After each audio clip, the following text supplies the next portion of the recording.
I am the most underappreciated character in the New Testament. Roman braggadocio? No, just fact. Paul was brought to the judgment seat where the Jews issued a complaint to me. The way they worded it put me in a position to determine history. I'm not exaggerating. I held the future of Christianity in my hands.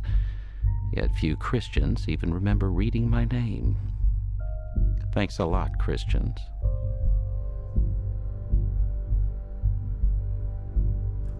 Looking back over 2,000 years, it's easy to think that the success of Christianity was a sure thing.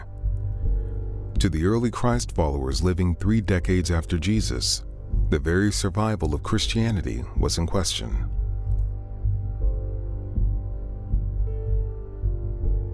Originally, my name was Lucius Aeneas Novatus, and I was born in Cordoba, Spain, about the time Jesus was born in Bethlehem.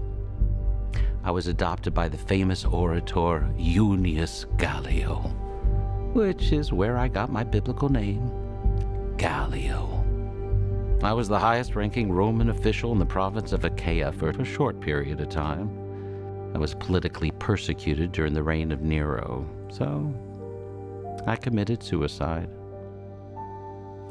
I was the proconsul of Achaia during a period in 51 to 52 AD, which is one of the sure dating methods to know when this event with the Christians happened. Achaia was an area in Greece. I had complete authority in Achaia, including the power over life and death of anyone.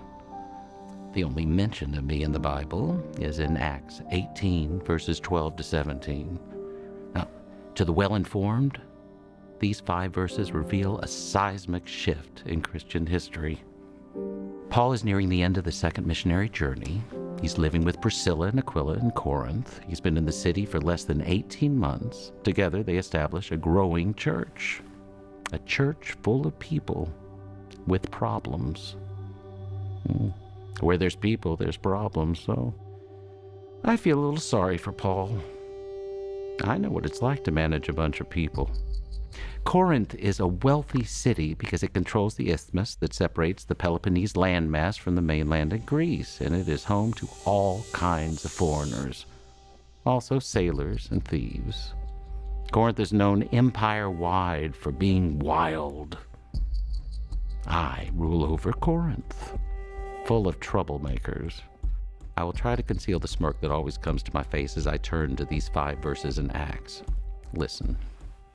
And when Gallio was the deputy of Achaia, the Jews made a concerted complaint and brought Paul to the judgment seat, saying, "This fellow persuades men to worship God contrary to the law."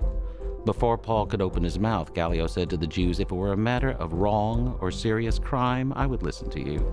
But it is a question of words and names, of your law. You figure it out, for I won't be a judge of such matters."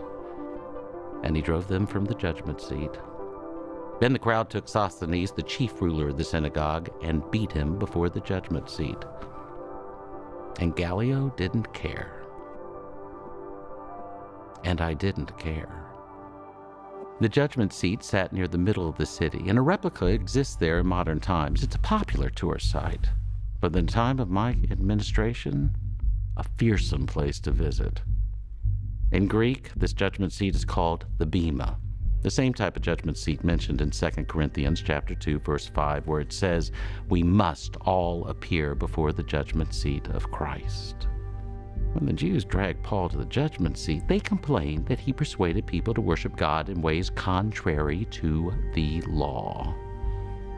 The way the complaint was worded, well, let's just say they didn't see what was coming. When I was in Corinth, the emperor was Claudius. However, 2 years later, he would die and be replaced by his adopted son, Nero. Nero's tutor for many years, and his most trusted advisor for many more years, was none other than my brother Seneca, the famous Stoic philosopher.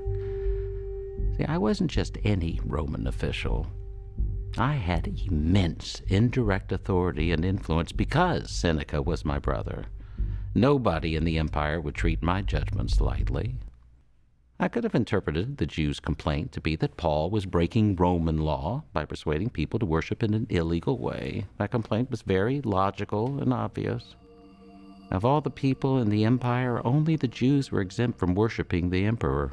Everybody else had to do so. The penalties for not worshiping the emperor included death.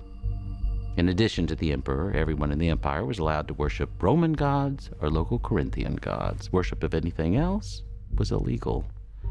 Well, Paul was most certainly not worshiping the emperor, Roman gods, or local Corinthian gods. Under examination, Paul would most likely be found guilty of trying to corrupt the local population by getting them to worship his god. My second option was to interpret the complaint to be that Paul was teaching people to worship the Jews' God in ways not according to the Jewish laws of Moses. Well, Paul most certainly was a Jew. He most likely was worshiping the Jewish God. If I went that way, it was obvious that they were not accusing Paul of doing anything illegal according to Roman law, and they had no reason to be bothering me. It was an easy choice for me. I didn't like Corinth, and I didn't especially like the Jews in Corinth. I didn't want to be bothered by them and their internal quarrels, so I took the second choice. Told them so, kicked them out of court. Problem solved. The Jews were so angry with their leaders' incompetence to effectively represent them, they beat them in front of me. I just smiled. They were doing what I could have ordered my soldiers to do. Save me the hassle. You might be saying, Gallio, that simple ruling did not change history. You were nothing more than a loudmouth, egotistical, showboating show-off. And if so, you were not paying close attention. Because of me, Paul had a ruling from a powerful, well-known official that Christianity was essentially a Jewish sect.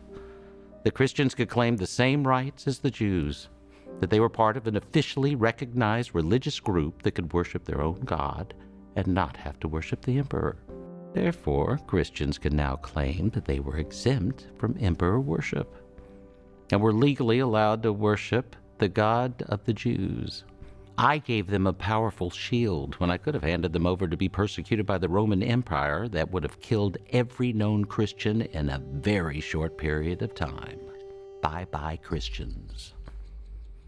My ruling was advantageous to the Christians for about another decade. Then as the Jews rebelled against the Romans and Nero became more deranged, the Christians would want to be identified separately. My ruling gave them the breathing room they needed to become more established and numerous so they could have their own identity as a separate group. You're welcome, Christians. Now, my ruling had another very beneficial side effect for the Christians. By not having a long, drawn-out trial in front of a famous official, the Christians got to stay in the shadows for a much longer time. Good job, Christians. It was many more decades before the officials of the Roman Empire paid much attention at all to the Christians. And when they finally did, the Christians were well established, not the least because they had time to write and compile their sacred writings that you may know today as the New Testament. So come on, remember me. Not a brag. Fact.